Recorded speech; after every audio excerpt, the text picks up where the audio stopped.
Aujourd'hui, l'homme moderne est une forteresse sans mur. Vulnérable à la première rafale d'émotion, à la première brise d'incertitude. Il a confondu la tranquillité avec la facilité, et il en paie le prix par l'anxiété et la mollesse de son caractère. C'est une vérité brute, le monde n'est pas fait pour vous cajoler. Il est conçu pour tester votre acier. Il est une forge, et vous êtes l'ébauche de métal. Voici le défi que je vous lance, dès la première minute. Allez-vous continuer à flotter au gré des vagues d'opinion et de frustration? Ou allez-vous vous ancrer, vous solidifier, et devenir le roc sur lequel la tempête s'épuise? Je ne vous promets pas une vie facile. Un stoic mind ne ment jamais. Je vous promets quelque chose de bien plus rare, de bien plus précieux, une souveraineté absolue sur votre monde intérieur. Nous allons plonger dans l'anatomie de la véritable force. Celle qui ne se voit pas dans la taille des muscles, mais dans la solidité de votre mindset. La force qui, face au chaos, répond par le calme. Préparez-vous. Nous allons forger la force inflexible. La première leçon, la fondation de tout caractère, est la plus simple et la plus brutale. Elle vient d'Épictète, l'esclave devenu maître de son âme, distinguer ce qui est vôtre et ce qui ne l'est pas. Ce qui dépend de vous, vos opinions, vos jugements, vos aversions. En un mot, tout ce qui est votre œuvre. Ce qui n'en dépend pas, le prix des actions, l'opinion que les autres ont de vous, l'état du marché, la maladie, la mort d'un être cher. Visualisez ceci, la vie est un champ de mines. Chaque mine qui explose est un événement extérieur. Si votre esprit est attaché à ces mines, vous vivez dans l'attente constante de l'explosion, dans la peur perpétuelle. Le guerrier stoïcien trace un cercle de contrôle autour de lui. Tout ce qui est en dehors n'est qu'un bruit de fond, de la poussière emportée par le vent. Tout ce qui est dedans est votre champ de bataille et votre royaume. C'est là que se trouve la racine de votre résilience. Ignorez le reste. Beaucoup d'hommes s'effondrent parce qu'ils sont intoxiqués par un poison subtil, la croyance que le monde leur doit quelque chose. Ils attendent une promotion sans le mérite nécessaire. Ils exigent du respect sans l'avoir gagné. Ils réclament le succès sans la sueur. L'attente du dû, le sense of entitlement, est l'armure fragile de l'enfant qui refuse de grandir. Elle vous rend faible, aigri, et vulnérable à la première injustice. Alfred Adler, dans son étude du caractère, a mis en lumière cette aspiration à la puissance qui, lorsqu'elle est hypertrophiée, dégénère en ambition et vanité. C'est la quête de la victoire sur autrui, plutôt que la maîtrise de soi. La vérité, homme, la vie n'est pas juste. Reconnaître le manque d'équité inhérente à la vie est la première étape pour surmonter cette mentalité de droit. Le monde ne vous doit rien. Vous lui devez l'effort d'incarner la meilleure version possible de vous-même. Vous ne pouvez pas éviter l'orage. Mais vous pouvez choisir de ne pas être une feuille dans le vent. Les émotions ne sont pas des faits. Ce sont des messagers. Ce qui vous trouble, ce ne sont pas les choses elles-mêmes, mais le jugement que vous portez sur ces choses. C'est la pierre angulaire de la gestion émotionnelle. Un homme faible réagit. Il laisse la colère, la jalousie ou l'apitoiement sur soi dicter sa conduite. Il s'empêtre dans la rumination. Un homme fort répond. Il crée un espace entre le stimulus et la réponse. Cet espace n'est pas donné, il est conquis par la discipline.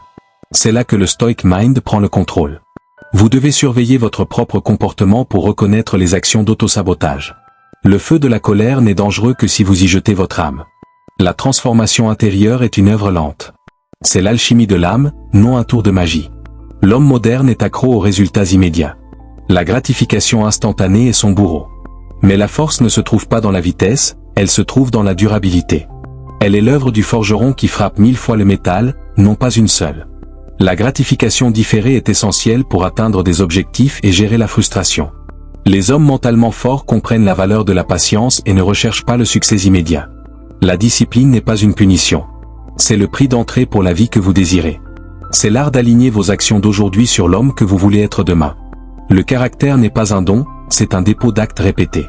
Pour devenir dur, il faut se frotter à la dureté. Vous ne trouverez jamais la force en évitant l'effort. Le moyen le plus puissant d'entraîner votre esprit est l'inconfort volontaire. Planifiez du temps seul pour améliorer votre clarté mentale et traiter vos pensées. La solitude n'est pas une faiblesse.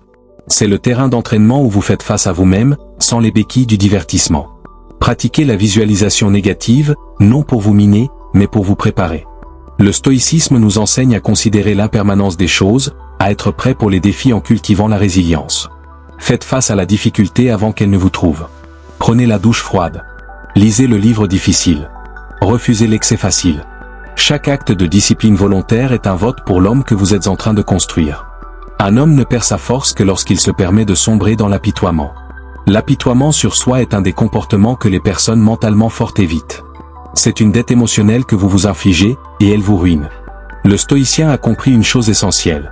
Même dans la tragédie personnelle, la véritable force mentale réside dans le pouvoir de confronter les difficultés de la vie. N'incarnez pas la victime. Incarnez le mentor. N'importe quel homme peut se plaindre. Il faut un caractère pour se lever, essuyer la poussière, et demander, le regard droit, quelle est la prochaine étape. Imaginez le granit. Il est là depuis 1 million d'années. Les vents de l'hiver l'ont fouetté. Les pluies torrentielles l'ont battu. Les feux de forêt l'ont noirci. Il n'a jamais réagi au temps. Il a seulement duré. Le granit ne se plaint pas. Il n'espère pas que le vent change de direction. Il ne se sent pas en droit d'une meilleure météo. Il est, et il demeure. Sa force n'est pas un acte de résistance violent, mais une posture d'immobilité totale. Il ne peut pas contrôler la tempête, mais il contrôle absolument son existence. Il est l'essence même de l'indépendance de l'âme. C'est cela, le mincet. Être le granit, et non le sable qui s'éparpille au premier souffle. La force que vous cherchez n'est pas cachée dans un séminaire secret ou un exercice mystique. Elle est dans le choix de chaque matin. Elle est dans le cercle de contrôle que vous tracez, éliminant le bruit du monde pour ne garder que l'action alignée. Elle est dans la patience de l'artisan, acceptant que la transformation prenne le temps nécessaire. Elle est dans la dignité de refuser la posture de victime. Élévation du ton, autoritaire. Homme, lève-toi. La construction du caractère est l'œuvre la plus noble qui vous soit donnée. Arrêtez de quémander l'approbation du monde. Arrêtez de vous excuser pour votre ambition légitime. Revenez à votre âme, reprenez le pouvoir, et entraînez-vous à être fort. Le monde a besoin de la clarté de votre esprit. Il a besoin de la résilience de votre colonne vertébrale. Il a besoin de l'homme que vous êtes capable de devenir.